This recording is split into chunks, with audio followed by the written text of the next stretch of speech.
विचारा पहिलं. बघा, पालकमंत्री झाल्यावर मी तेव्हाच जाहीर केलेलं होतं की प्रत्येक तालुका न्याय लोकांना भेटण्यासाठी आणि लोकांचे प्रश्न सोडवण्यासाठी मी जाणार आहे.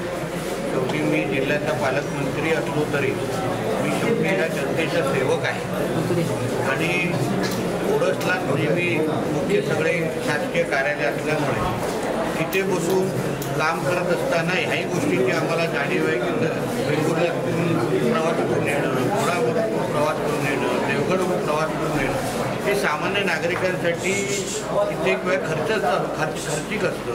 त्यांना प्रवासाचा खर्च लागतो आणि म्हणून प्रत्येक प्रशासनाकडे येण्यापेक्षा प्रशासन त्यांच्याकडे जाणं ही एक आमची भूमिका आहे. आणि त्याचमुळे आज वेंगुर्ल्याच्या तहसीलदार कार्यालयामध्ये आम्ही जनता दर्शनाचा कार्यक्रम घेतलेला आहे आणि जनतेचे प्रश्न सोडवणं, जनतेचे प्रश्न ऐकून घेणं आणि प्रामुख्याने तहसीलदार कार्यालय जे ह्या तालुक्याचं शासकीय मुख्यालय ज्याला आपण म्हणतो ते असल्यामुळे जनतेला इथले कमीतल्या कमी येण्याची संधी मिळाली पाहिजे. किंबहुना एकदा आल्यावर तोच प्रश्न सोडवण्यासाठी परत येण्याची संधीच मिळता कामा नये.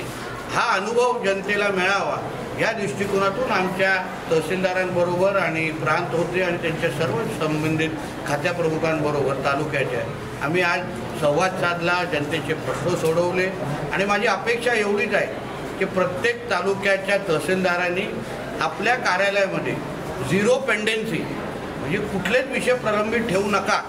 उदाहरण आमच्या राज्याचे मुख्यमंत्र्यांचं धोरणच आहे की प्रत्येक शासकीय कार्यालयाने झिरो पेंडेन्सी हा एकंदरीत प्रक्रिया राबवावी जेणेकरून आपल्याकडे येणारा कुठलाच प्रश्न हा प्रलंबित असू नये, कुठलेच दाखले देण्याचे विषय प्रलंबित असू नये, जनतेचे कुठलेच प्रश्न सोडवण्याच्या दृष्टिकोनातून जास्तीत जास्त वेळ द्यावा जेणेकरून जनतेचा विश्वास शासनावर आणि शासनाच्या अधिकाऱ्यांवर आणि प्रशासनावर वाढला पाहिजे ह्या दृष्टिकोनातून हा एक छोटासा प्रयत्न होता. त्याच पद्धतीने आज जसं वेंगुर्ल्यामधून सुरुवात केलेली आहे, मी माझ्या सिंधुदुर्ग जिल्ह्याच्या सगळ्याच तालुक्यांपर्यंत अशाच पद्धतीने मी जाणार आहे आणि जनतेचे दर्शन घेऊन त्यांची जास्तीत जास्त प्रश्न सोडवण्याच्या दृष्टिकोनातून मी पुढाकार घेणार.